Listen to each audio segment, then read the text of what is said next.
안녕하세요. 나만의 개인 맞춤 법무사 김영용 법무사입니다.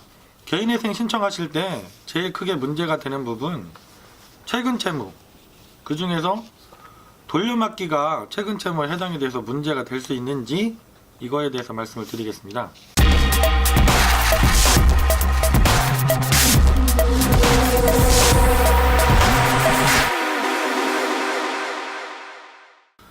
개인회생을 상담을 주시는 분들 중에 많은 분들이 벌써 1년, 2년 전에 이미 채무 초과 상태에 이르셨는데 이게 연체가 되면 큰일 나는 줄 아시고 당연히 연체가 되면 독촉도 심하고 힘드시니까 어렵게 돌려막기를 하면서 버텨오시는 거죠. 이 카드 저 카드 돌려막고 또 대부업체에서 대출도 받으셔가지고 그 비싼 고금리 이자를 감당하시면서 몇 개월, 길게는 1년, 2년 이렇게 버티다가 도저히 그게 다시 돌려막기 하는 상황이 안 되니까 전화를 주시는 경우들이 많이 있습니다.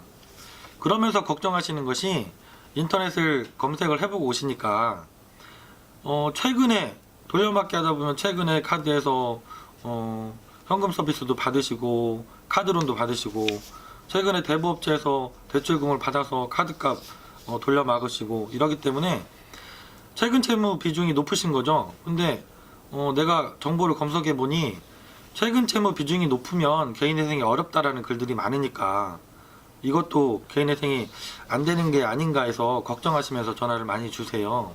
물론 개인회생에서 최근 채무 비중이 높으면 문제가 됩니다.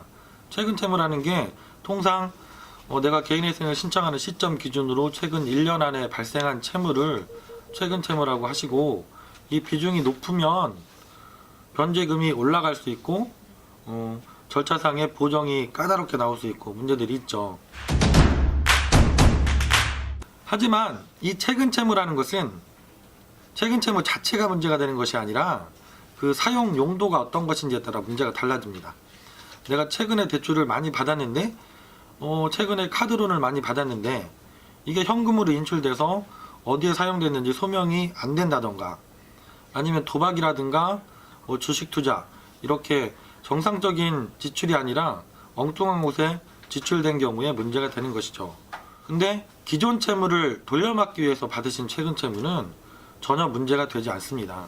이것은 법원에서 검토하실 때 최근 채무지만 문제를 삼지 않는 부분이기 때문에 걱정을 하지 않으셔도 됩니다. 예를 들어서 법원에서 이제 최근 채무 관련해서 어떻게 소명을 해달라고 하시면 법원에 따라 다르지만 기본적으로 내 통장, 내가 거래하는 모든 통장 거래 내역 아니면 광주지방법원이라든가 창원지방법원 이렇게 절차상 보정이 많은 법원들은 배우자나 심지어 이제 자녀들 통장까지도 최근 1년치 거래 내역을 제출하고 100만 원 이상 사용 금액에 대해서 그 사용처를 소명해달라 이렇게 보정을 하시는데요.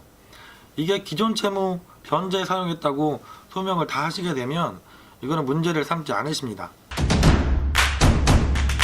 결론적으로 다시 한번 말씀드리면 그래서 내가 최근 채무 비율이 높더라도 그 용도가 기존에 있던 채무들을 어쩔 수 없이 돌려막기 위해서 새로운 대출들이 일어났고 새로 카드를 사용하게 되셨던 것이라면 개인회생이 일반적인 분들 최근 채무 비율이 높지 않은 분들하고 동일한 절차로 동일한 비율로 변제 금액을 산정받고 진행하시는 게 충분히 가능하십니다. 지금 이 시간에도 내가 어렵게 몇 개월, 길게는 1년, 2년 동안 채무를 변제하기 위해서 연체하지 않기 위해서 힘들게 돌려막기를 해오고 계신 분들이 있다면 지금이라도 그 돌려막기를 끊으시고 개인회생이라는 좋은 제도를 통해서 빚에서 해방될 수 있습니다. 김영용 법무사에게 편하게 전화 주시면 본인이 어느 정도 선에서 변제금을 산정받고 개인회생이 가능한지 상담을 드리도록 하겠습니다. 전국 어느 법원도 상관이 없습니다. 어느 지역에서든지 편하게 전화 주시면 김영용 법무사는 전국 모든 법원의 사건을 지난 13년 동안 처리해 왔고 지금도 다 전자신청으로 그 해당 지역에 계신 사무실보다 더 빠르게 진행해 드리는 게 가능하니까요. 편하게 전화 주시고 상담을 받아 보시기 바랍니다. 감사합니다.